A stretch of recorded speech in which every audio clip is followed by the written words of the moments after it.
নমস্কার বন্ধুরা, chef Shrabani daily vlog চ্যানেলের পক্ষ থেকে সবাইকে স্বাগত। আজ বড়দের প্রণাম ও ছোটদের ভালোবাসা জানিয়ে আজ আবারও আমি রেসিপি আপনাদের সাথে শেয়ার করতে চলেছি।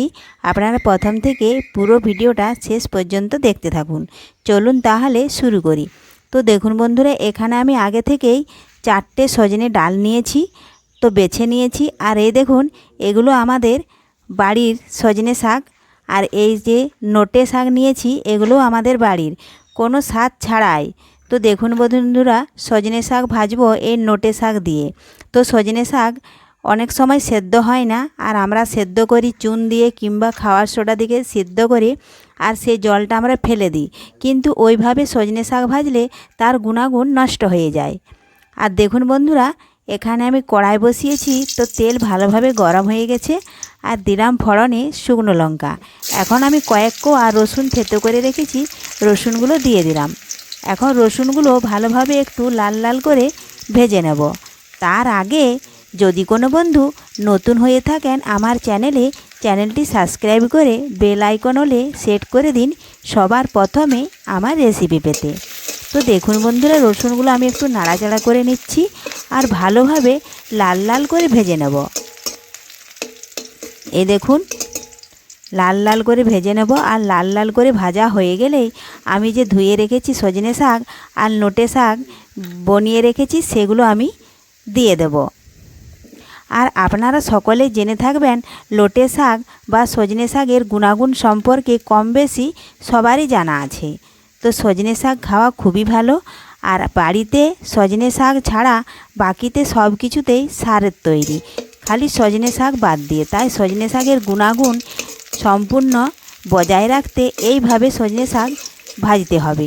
আর এইভাবে ভাজলে আমরা সম্পূর্ণ সজনে শাকের গুণাগুণ আমরা পাবো। তো দেখুন বন্ধুরা, রসুনগুলো ভাজা হয়ে গেছে। আমি এখন সজনে শাক ধুয়ে এই দেখুন দিয়ে দিলাম। আর নোটে শাকগুলোও ওর সাথে আমি কেটে রেখেছিলাম, একসাথে ভালোভাবে ধুয়ে নিয়েছি। আর এই দেখুন দিয়ে দিচ্ছি। সজনে শাক যদি নোটে শাক কিংবা পুঁই শাক কিছু মেশানো হয়, আমি এখানে নোটে শাক দিয়েছি, আপনারা পারলে পুঁই শাকও দিতে পারেন, তাহলে সজনে শাক ভালোভাবে সেদ্ধ হয়ে যায়। আর দেখুন বন্ধুরা, আমি 1 চিমটে লবণ দিলাম, কারণ শাক সিদ্ধ হয়ে অনেকটাই কমে যাবে। এর থেকে যদি আমি সজনে শাকের পরিমাণ অনুযায়ী যদি লবণ দিই, তাহলে অনেক লবণ হয়ে যাবে।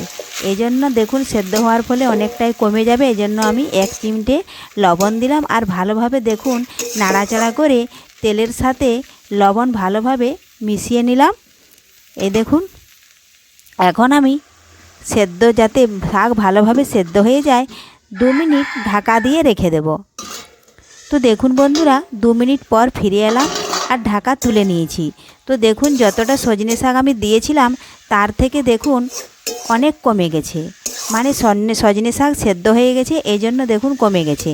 এখন এইভাবে আমি নাড়াচাড়া করে যেটুকু সজনে শাকের গায়ে জল আছে সেটাও ভালোভাবে শুকিয়ে নেব। আর এই দেখুন, হাত দিয়ে আমি দেখে নিলাম সজনে শাক নোটে শাক দেওয়ার ফলে ভালোভাবে সেদ্ধ হয়ে গেছে। তো এইভাবে আপনারাও বাড়িতে খুব সহজেই নোটে শাক দিয়ে সজনে শাক ভেজে নিতে পারবেন, সজনে শাকের গুণাগুণ বজায় রেখে। তো রেসিপিটি ভালো লাগলে লাইক, শেয়ার, কমেন্ট করতে অবশ্যই ভুলবেন না বন্ধুরা। এই দেখুন, আমি ভালোভাবে নাড়াচাড়া করে যেটুকু জল আছে শাকের গায়ে সেটুকু আমি শুকিয়ে নিচ্ছি। তাহলেই তৈরি হয়ে যাবে আমাদের সম্পূর্ণ সজনে শাক লোটে শাকের গুণ বজায় রেখে ভাজা।